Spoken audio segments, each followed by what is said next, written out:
1825 में एशिया के Alexander first के बाद निकोलस अपने आप को राजा घोषित कर देता है। यह बात कुछ लोगों को बर्दाश्त नहीं होती और वह लिबरल्स निकोलस फर्स्ट के खिलाफ विद्रोह करते हैं। निकोलस फर्स्ट पूरी ताकत से उनका विद्रोह को तबाह कर देता है और उस लिबरल्स में से एक कॉन्डर टी राइलिफ उसे फांसी की सजा सुना देता है। जब राइलिफ को फांसी के फंदे पर चढ़ाया जाता है तो किसी कारण से वह फंदा टूट जाता है। उस वक्त यह सारी चीजें ईश्वर संकेत या फिर चमत्कार माने जाते थे। रस्सी टूटने के बाद राइलिफ कहता है, देखा, आप लोगों ने एशिया में कुछ भी ढंग से नहीं होता, यहाँ तक कि रस्सियाँ बनाने का काम भी नहीं। टूटे हुए फंदे की खबर लेकर एक मैसेंजर निकोलस फर्स्ट के पास जाता है। उस वक्त आमतौर पर दोबारा फांसी नहीं दी जाती थी। निकोलस राइलिफ के लिए माफीनामा लिखने लगता है। इसी बीच वह मैसेंजर को पूछता है कि क्या राइलिफ ने फंदा टूटने के बाद कुछ कहा। इसके जवाब में मैसेंजर हुई घटना को बताता है और बताता है कि कैसे राइलिफ ने एशिया का मजाक बनाया। ये बात सुनकर निकोलस माफीनामा रोक देता है और कहता है, अच्छा ऐसा कहा उसने चलो जरा राइलिफ को बताते हैं ढंग से काम कैसे किया जाता है। और उसके अगले ही दिन राइलिफ को फिर से फांसी पर चढ़ाया जाता है। फर्क बस इतना था कि इस बार रस्सी नहीं टूटती। आपके शब्द बहुत ही महत्वपूर्ण और गहरी चीज है। एक बार मुंह से निकल गए तो आप इन्हें कभी वापस नहीं ले सकते। इसलिए बात करने से पहले अपनी बातों का ख्याल रखिए, क्योंकि आपकी बातें आपको मुसीबत से बचा भी सकती है और मुसीबत में डाल भी सकती है। और यही है ताकत का चौथा लॉ, 48 लॉज ऑफ पावर फ्लो 4 ऑलवेज लेस देन नेसेसरी। हमेशा जरूरत से कम बात कीजिए।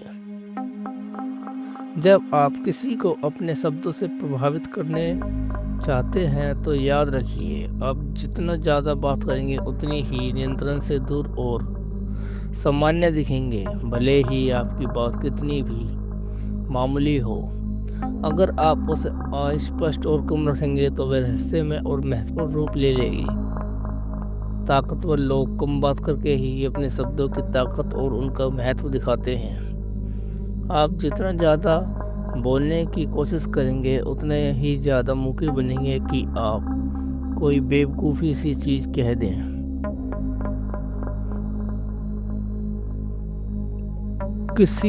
यदि आप अपनी महानता स्पष्ट दिखाना चाहते तो आपको कम से कम बोलना पड़ेगा। उसकी महानता की छवि गायब हो गई। वह आम सिपाही की तरह अपनी तारीफ करता और अपने दुश्मनों का अपमान करता। वह चीज़ें लोगों को उसके अंदर की अस्थिरता और डर दिखाने लगी। और लोगों ने कोरियोलाइनस अब महान योद्धा था ही नहीं जिसके बारे में उन्होंने कहीं कहानियाँ सुनी थी। सुनी कहानियों में और आंखों देखी सच्चाई में इतना बड़ा अंतर था कि लोग उस अंतर को सहन नहीं कर पाए। कोरियोलाइनस जितना ज़्यादा बात करता गया उतना ही ज़्यादा वह अपना सम्मान खोता गया। अगर कोरियोलाइनस ने अपनी जुबान पर काबू रखा होता तो उसने ना ही लोगों को उकसाया होता, ना ही अपनी ज़िंदगी को। अगर वह शुरुआत से ही शांतता और स्थिरता दिखाता तो आसानी से इलेक्शंस को जीत जाता और अपना ताकतवर सम्मान पूर्वक अदा बरकरार रख पाता।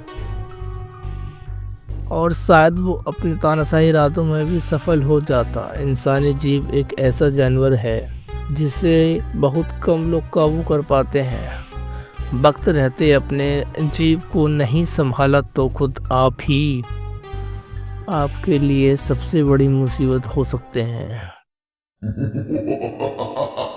किंग लुइस 40 एक ऐसा राजा था जो अपने शब्दों को बेचना जानता था। उसने राज्य के मिनिस्टर और नोबल्स राज्य के महत्वपूर्ण विषयों पर चर्चा करते, कुछ मुद्दे रखते हुए कुछ बहस करते, कुछ, और अंततः दो वृद्ध लोग लुई को सारी बात समझाते। लुई उनकी सारी बात शांति से सुनता और सिर्फ यह कहता, मैं देख लूँगा। इसके बाद मिस्टर लुइस से एक लफ्ज़ भी नहीं सुन पाते। कुछ दिनों बाद उन्हें सीधे परिणाम दिखते। Louis 14 was a man of very few words. उसका सबसे famous remark, I am the state, यानी कि मैं खुद ही राज्य हूँ। बहुत ज़्यादा पॉलिटिकल और लेकिन अर्थपूर्ण। लेकिन लुइस शुरू से ऐसा नहीं था। वह जब जवान था तो आम लोगों की तरह वह भी सारी बातें करता था, लेकिन जैसे जैसे उसकी उम्र बढ़ी उसने अपने लफ्ज़ों की कीमत का अंदाज़ा होने लगा। उसके कम लफ्ज़ों की वजह से कोई उसकी सोच तक को नहीं पहचान सकता था। उसे धोखा देना तो बहुत दूर की बात है। आप जो सुनना चाहते हैं वह सुनाकर लोग आपको धोखा दे सकते हैं, लेकिन लुइस के बारे में कोई यह तक नहीं जानता था कि आखिर वह सुनना क्या चाहता है। इस वजह से लुइस की खामोशी अक्सर सामने वाले को बेचैन कर देती थी, और ये खामोशी भरने के लिए सामने वाला बेचैन में कुछ भी बातें करने लगता, और कई बार बातों ही बातों में वह लुइस को महत्वपूर्ण जानकारी दे देता। जैसा कि मैंने कहा, लुइस बेखूबी जानता था कि अपने लफ्ज़ों को बेचा कैसे जाए। कार्डिनल दे रेड्स ने भी कहा है, एक मंत्री के लिए बेवकूफ़ी सी चीज़ करने से ज़्यादा कहना हानिकारक हो सकता है। ताकत कई मामलों में दिखावे का खेल है, और आप जितना कम बात करेंगे उतनी ही ज़्यादा ताकतवर दिखेंगे। खामोशी सामने वाले को बेचैन कर देती है, और अगर आप सावधानी से उन चीज़ों पर नियंत्रण रखें तो आप जानबूझकर आपके दुश्मन को दिखाना चाहते हैं तो कोई आपके इरादे को छू भी नहीं सकता। और बात मजाक करते वक्त, सार्कास्टिक होते वक्त खास तौर पर ध्यान रखिए। कुछ पल की खुशी के लिए आप सामने वालों की बेइज्जती कर देते हैं, और शायद आपकी बातें उसे हमेशा के लिए आपका दुश्मन बना दें, क्योंकि आपके लफ्ज़ चाहे जितने भी खोखले हो, वह किसी का दिल छीनने की क्षमता रखते हैं। लेकिन हर बार चुप रहना भी बेवकूफ़ी साबित हो सकता है, खासकर हमारे सुपीरियर्स के सामने। जब आप आपसे बड़े ओहदे वाले इंसान के सामने चुप बैठते हैं तो शांति उसकी ताकत को उकसाती है और आप संदेह बढ़ाती है। कई बार आप बेवकूफ़ सी बातें करके अपने सुपीरियर से बचे रह सकते हैं और उन्हें इंटेलिजेंट और ताकतवर महसूस करवा सकते हैं। Act like a fool and think like a brilliant. इसलिए तो आपके लफ्ज़ इतने ही महत्वपूर्ण हैं।